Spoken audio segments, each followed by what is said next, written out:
सरकार कह रही है कि डिजिटल इंडिया और एआई से तालीम का इंतजाम होगा, मगर जरा जमीन पर देखिए, उत्तर प्रदेश में सिर्फ 22% सरकारी स्कूलों में कंप्यूटर है। मेरे संसदीय क्षेत्र कैराना में कई सरकारी स्कूल शिक्षक ना होने की वजह से बंद है। जीएसटी की ऊंची दरों ने आम आदमी की कमर तोड़ दी है। जरूरत इस बात की है कि खाद्य सामग्री, दवा, स्कूल की किताबें और जरूरत की चीजों पर टैक्स कम किया जाए। पेट्रोल डीजल पर टैक्स कम करने की कोई कोशिश नहीं हुई, जिसका सीधा असर हर नागरिक पर पड़ता है। पर शामली व मुजफ्फरनगर को एनसीआर में तो शामिल किया गया है, परंतु वहां पर कोई विकास नहीं हुआ तथा उसको कोई भी लाभ नहीं मिला है। वहाँ के लोग सिर्फ प्रदूषण के बाध्यकारी नियमों से परेशान हैं, इसलिए दोनों जनपदों को एनसीआर की सीमा से बाहर किया जाना चाहिए। मदरसा एजुकेशन के बजट में 57% की कटौती कर दी गई है। क्या यही सबका साथ सबका विकास? मगर ये बजट को देखकर महसूस होता है कि ये भविष्य के निर्माण से ज्यादा हेडलाइन बटोरने का एक दस्तावेज है। धन्यवाद सभापति महोदय। आज मैं यूनियन बजट 25-26 पर अपनी बात रखने के लिए खड़ी हूँ।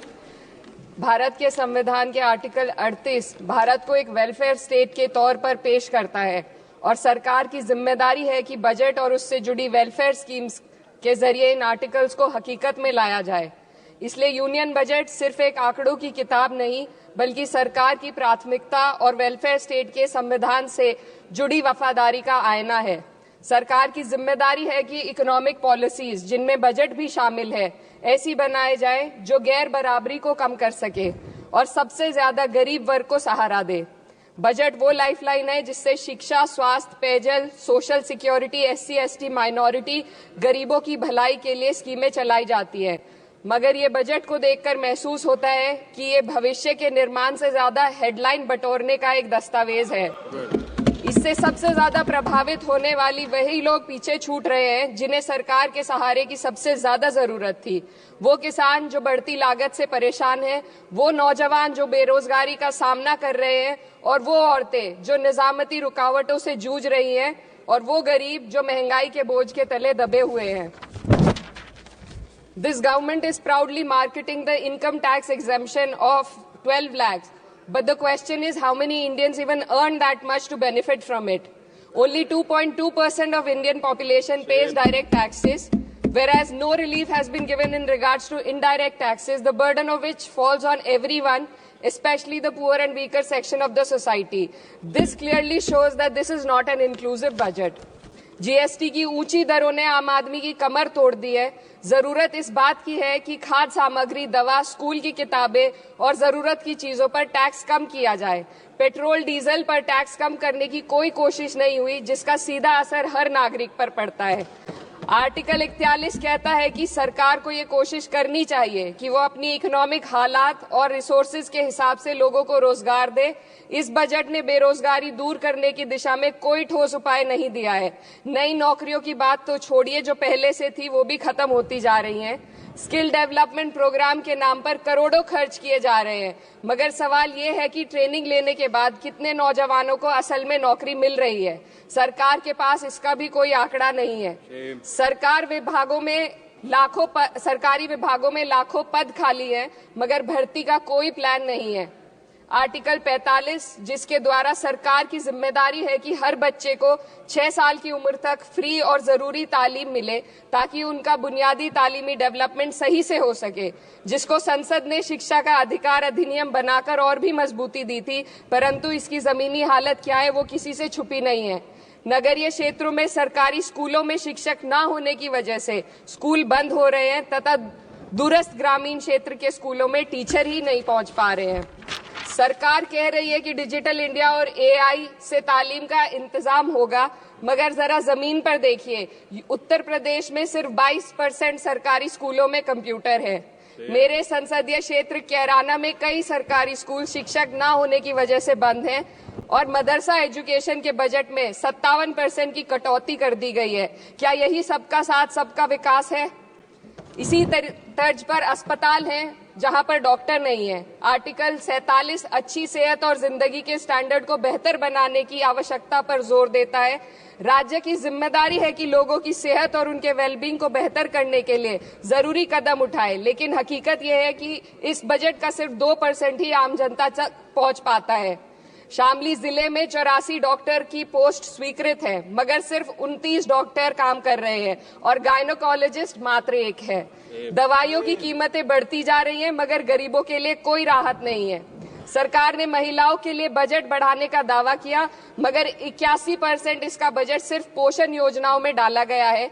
महिलाओं के रोजगार, उनके इकोनॉमिक इंडिपेंडेंस और सुरक्षा के लिए कोई ठोस योजना नहीं बनाई है।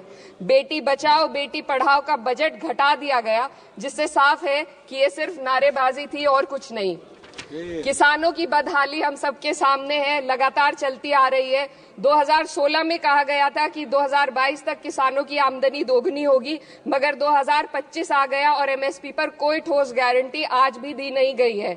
गन्ना किसानों का बकाया अब तक नहीं मिल पा रहा है, और तो और उत्तर प्रदेश में अभी तक गन्ना मूल्य भी तय नहीं किया गया है। डीएपी, यूरिया और खाद की कमी से परेशान किसान आज भी सड़क पर प्रदर्शन कर रहे हैं। मजदूरों के लिए जो सबसे बड़ी योजना मनरेगा थी, सरकार कहती है कि मनरेगा ग्रामीण भारत की रीढ़ है, मगर बजट में कोई भी बढ़ोतरी नहीं मिलना बहुत शर्मसार है। औसतन 44 दिन का ही रोजगार मिल रहा है, जबकि स्कीम 100 दिन की गारंटी की होती है। भारतीय रेलवे देश के लोगों की जीवन रेखा है और इसी से यहाँ के लोगों की आर्थिक एवं सामाजिक जिंदगी चल रही है। देश के हर हिस्से को रेल कनेक्टिविटी से जोड़े जाना सरकार की कल्याणकारी नीति का हिस्सा है। मेरे संसदीय क्षेत्र कैराना के रेलवे से जुड़ी 2 मांगे लंबे समय से लंबित हैं। दिल्ली शामली सहारनपुर रेल लाइन का दोहरीकरण और पानीपत शामली मेरठ लाइन का सर्वे अति शीघ्र ही कराए जाने की बहुत पुरानी मांग को बजट में शामिल किया जाना चाहिए। देश भर में बिजली की दरें बेहद असमान हैं। उत्तर प्रदेश में ये दरें बहुत ज्यादा हैं।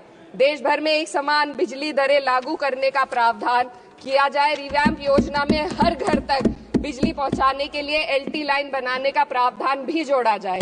कृषि उपकरणों व खाद डीएपी को जीएसटी से मुक्त किया जाए। किसानों की एमएसपी की मांग को पूरा करने के साथ साथ उत्तर प्रदेश के किसानों को गन्ना मूल्य निर्धारण पिछले वर्ष से बढ़ाकर किया जाना बेहद जरूरी है। जनपद शामली व मुजफ्फरनगर को एनसीआर में तो शामिल किया गया है, परंतु वहां पर कोई विकास नहीं हुआ तथा उसको कोई भी लाभ नहीं मिला है। वहां के लोग सिर्फ प्रदूषण के बाध्यकारी नियमों से परेशान हैं, इसलिए दोनों जनपदों को एनसीआर की सीमा से बाहर किया जाना चाहिए। मेरे संसदीय क्षेत्र में मैं कुछ चीजें बजट स्पीच में ऐड करना चाहती हूँ। एक, ट्रॉमा सेंटर और जिला अस्पताल के अपग्रेडेशन की भी मांग है। जनपद शामली और सहारनपुर में एक महिला डिग्री कॉलेज खोला जाए। कैराना में जस्ट कंक्लूडिंग, यमुना नदी के घाट पर सौंदर्य कार्य का भी कार्य जोड़ा जाए।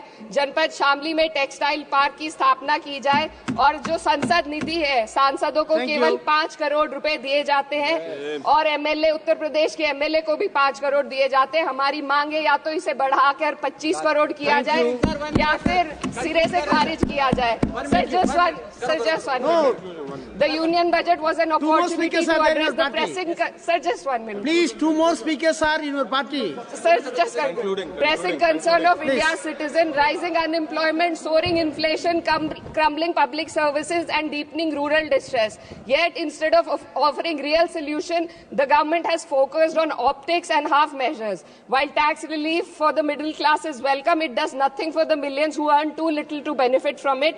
Education remains underfunded, rural employment stagnates and farmers continue to struggle without meaningful support. The delays in conducting the census and caste census further exposes the government's disregard for data-driven policy making and social justice. India needs a budget that prioritizes its people, not just its economic headlines, a budget that invests in human capital, strengthens social security and ensures dignity and stability for all.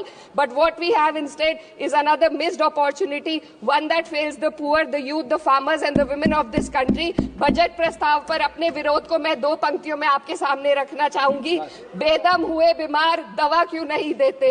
बेदम हुए बीमार दवा क्यों नहीं देते? तुम अच्छे मसीहा हो, शिफा क्यों नहीं देते? मिट जाएगी मखलूक तो इंसाफ करोगे, मुंसिफ हो तो हश्र उठा क्यों नहीं देते?